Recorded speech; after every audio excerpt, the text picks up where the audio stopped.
Hi, I'm your host, John Kuzma, and this is EndZoneBlog.com Step Your Game Up, a new YouTube production that's aimed at covering the NFL.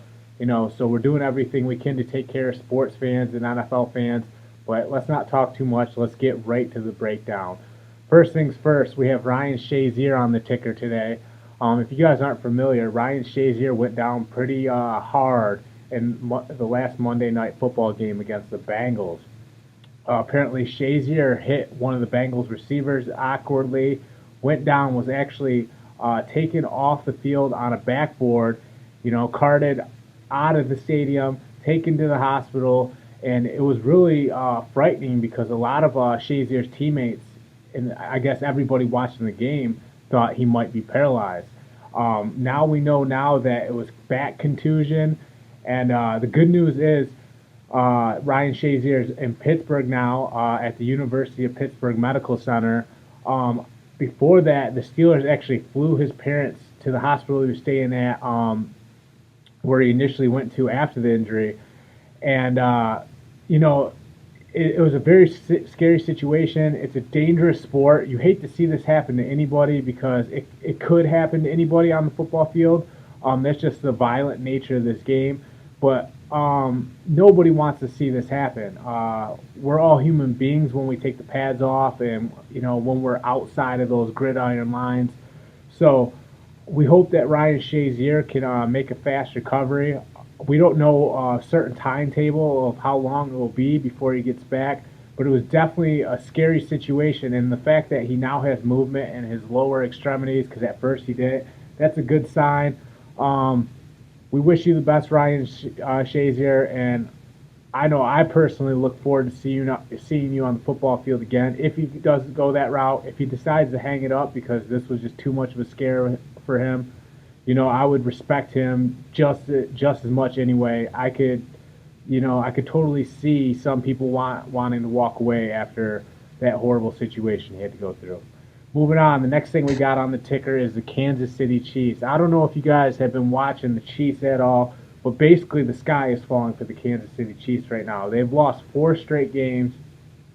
They have the 30th ranked defense in the league. The media is all over Alex Smith. That's despite the fact that Alex Smith was actually the best quarterback this past following week out of anybody. Threw for 366 yards, 4 touchdowns, and no interceptions. And people are pointing the finger at Alex Smith and saying Patrick Mahomes needs to start. I don't think that's true because, 4 touchdowns and no interceptions, that's a hell of a day for any player. The thing is, the Chiefs got to stop somebody, plain and simple. 30th ranked defense, that's just god-awful.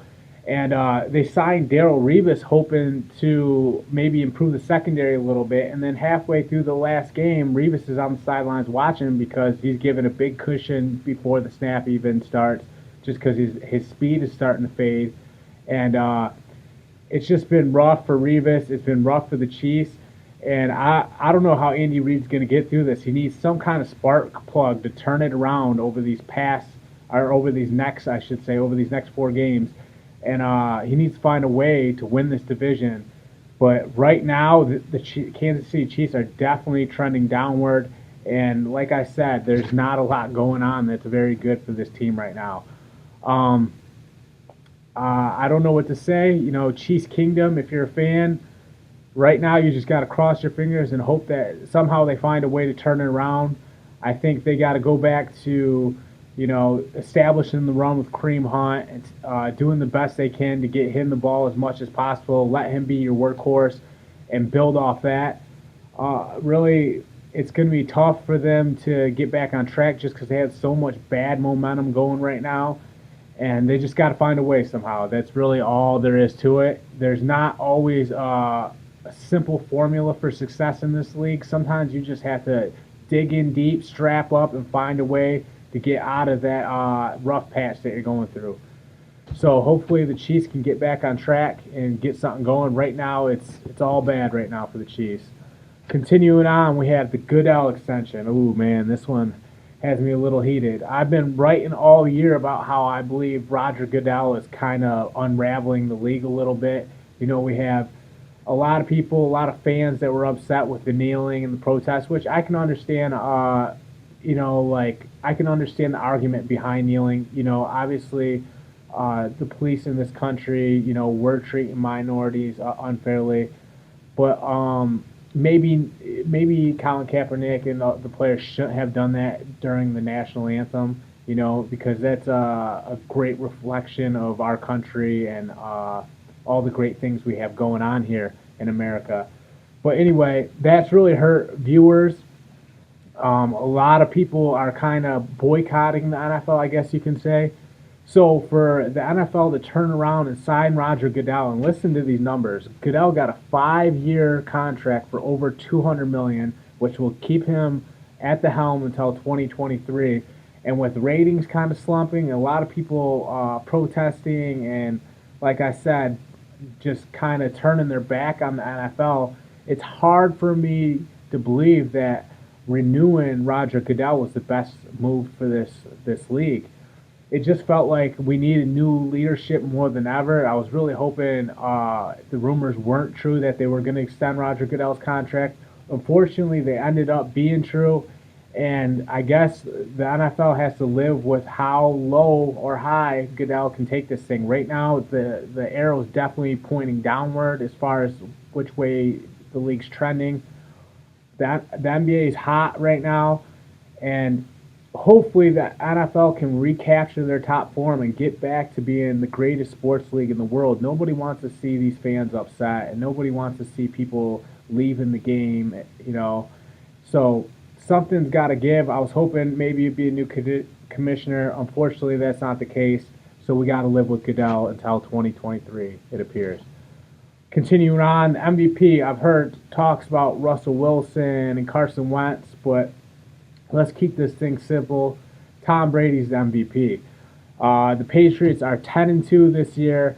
They were in trouble at the beginning of the year. They looked like a team that had lost their identity just from losing so many defensive players and all the overhaul they've done on the offensive side of the ball too.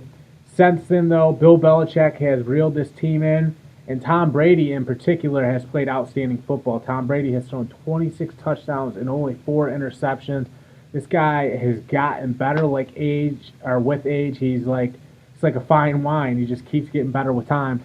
And, really to me, Brady is the greatest football player that's ever played. I think he got 5 Super Bowls now. He's just done it so much bigger than anybody else. It's just another year of him doing the same thing he's always done. And if he's not the MVP of this league, I really don't know who is. To me, it's Tom Brady, hands down by a landslide. We'll see if the league botches this. Lately, we get all these disciplines wrong. I could see the league office giving the MVP trophy to Wentz or Wilson, but the truth is Tom Brady deserves that award, and it's not even close. Let's get it right, voters. The next topic we have on the ticker, the AFC West. We talked about the Chiefs completely skidding and falling apart. Their failure has actually opened the door for the Chargers and the Chiefs. All three are the Chargers and the Raiders. Excuse me. All 3 teams, the Chiefs, the Raiders, and the Chargers, are all 6-6 right now. So really, over these next 4 games, it's anybody's division. Someone's really got to step up and claim it. The Chargers are hot right now. I think the Chargers have won 3 games in a row. 3 games in a row so far, while the Raiders have won 2 games in a row. So all signs might be pointing to the Chargers winning this thing. But the Raiders are in there too. Marshawn Lynch has been coming alive for the Raiders. Derek Carr can always step up and get it done. We know that guy's an elite player. To me, it doesn't feel like the Chiefs are going to get it done just because they're slipping and, the sky is falling. They can't get anything right. As far as the Chargers go, they got Keenan Allen, Mike Williams, Tyrell Williams at the wide receivers. They're stacked there. They got Melvin Ingram on defense. They got Joey Bosa. They just have so many playmakers, and then Phillip Rivers leading that thing. To me, it's either going to be the Chargers or the Raiders. I've been wrong with plenty of picks in my lifetime, so it could easily be the Chiefs turning this thing around. But if I had to bet, I would definitely bet on either Los Angeles or Oakland getting it done down the stretch. Finally, the next topic we have on our ticker is Ben McAdoo and Jerry Reese being fired by the New York Giants. If you guys have been following this, I know we talked about it on our radio show, which we call endzoneblog.com's Across the Middle. You can find that on blogtalkradio.com. We talked about last week about Eli getting benched and Geno taking over, and since then, the Giants, who started 2-10 this year and really haven't been able to find their way at any point of this season, they really took a PR hit when they benched Eli Manning for Geno Smith. Ultimately, the Mara family, who owns the Giants, thought that was the final straw that broke the camel's back. They decided that they had to move on from Ben McAdoo just because so much there's such a toxic aura surrounding this team. And not only did they get rid of Ben McAdoo, they decided to get rid of Jerry Reese too, just to clean house and get a fresh start. Truthfully, the Giants need a whole lot of talent in order to turn this thing around. They had an awful offense this season. I think they only scored like 189 points on the year.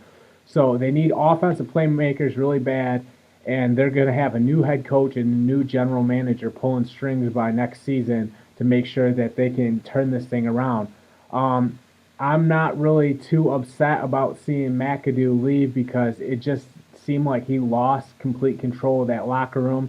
You had players that were disgruntled. Eli Apple was suspended for a game, and he was clearly disgruntled, and he wasn't the only one in that locker room. There was times when Janoris Jenkins was questioning whether or not he was given maximum effort on game days, or on game day, excuse me. So things were just unraveling for the Giants, and it's good to see them change it up because they just needed a fresh start.